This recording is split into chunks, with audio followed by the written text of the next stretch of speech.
So at this amazing New Mexico Wildlife Center, you can still hear Bubo, the great horned owl. I think she's my favorite, probably because she's the most interactive.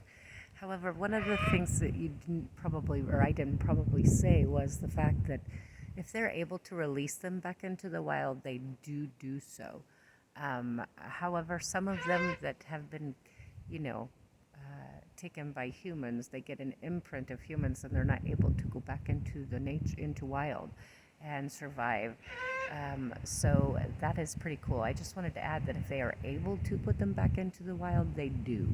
So we're gonna walk back over to Bubo one more time before I walk out the other way, because she's just gorgeous, and I think she likes being on camera. Bubo.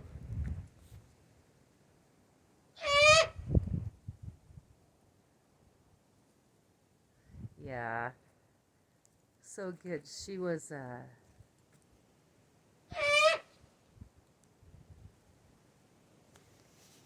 unfortunately never able to go back into the wild because she didn't learn how to be an owl.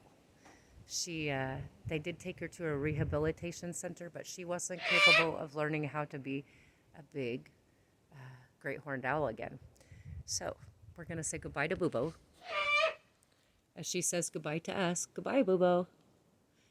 Goodbye. All right, guys, we'll go see what else we can find.